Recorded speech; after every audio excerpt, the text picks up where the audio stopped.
भैया हम गायक कलाकार राम सुमेर पाल, हारमोनिया वादक भाई दीपक सिंह पाल और कोरस में रोहित यादव, राहुल पाल, ढोलक वादक में कमल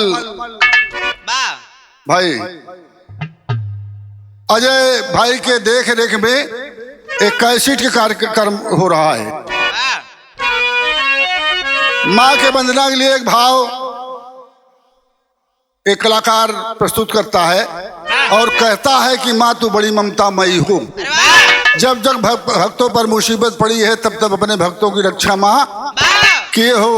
इसलिए दास के कहना है कि आज मेरी भी लाज आपके हाथों में है, माँ लाज को बचा लेना।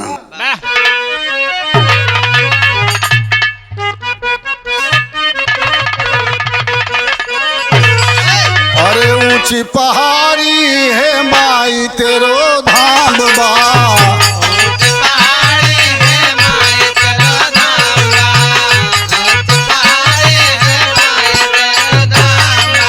निचवा से लाल कैसे आरती उतारी है माई तेरो धाम बा।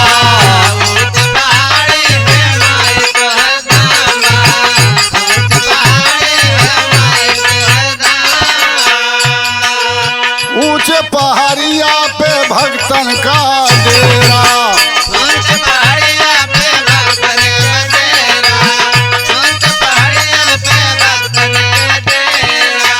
बड़ा निक लागे माई भक्तन का बसेरा हो, भक्तन का बसेरा।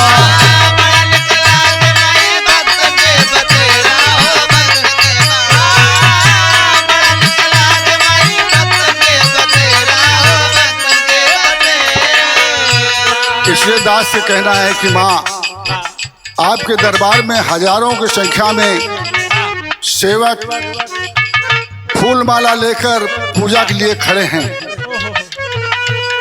अरे खोल दे तू माई अब धर्म का केवाड़ी है माई तेरो धाम बा, ऊंची पहाड़ी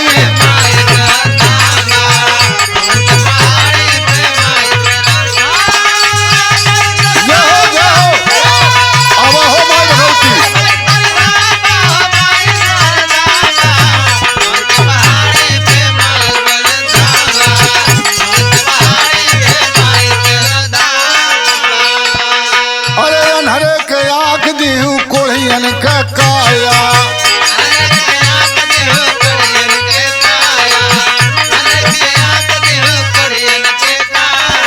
बजनी का गोद भरी निर्धन का माया हो, निर्धन का माया।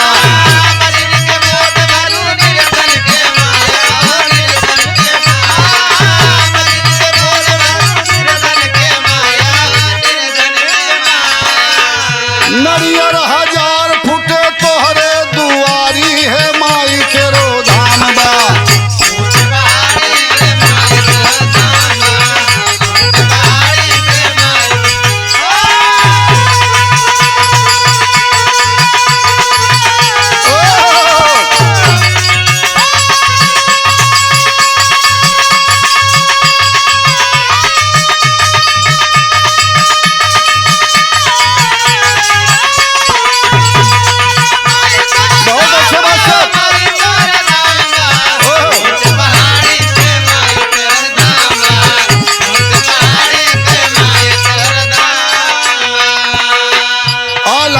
अमर की जान ला जहाना,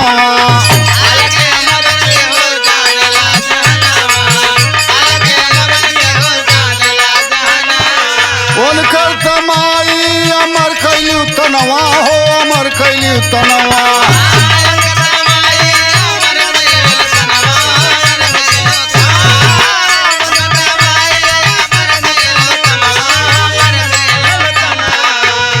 हे माँ आपके दरबार में आल्हा ने अपना सर कटाकर चढ़ा दिया और उनका तन अबर कर दिया, पूरी दुनिया जान रही है माँ।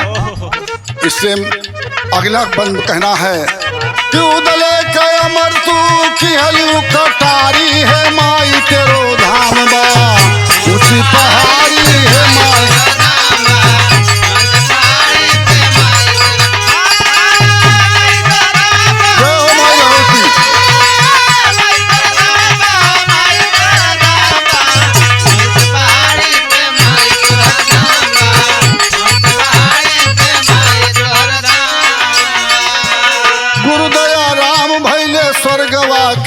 उदासी।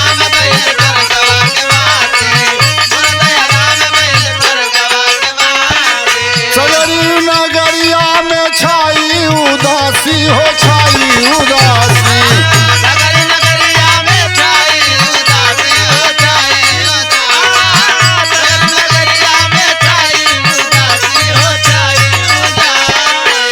गवै राम सुमेर अब चरना पखारी है माई तेरो धाम बा ऊंची।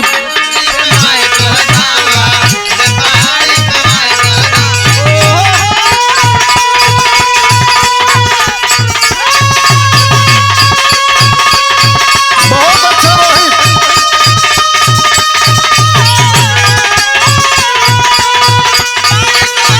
बारे कमल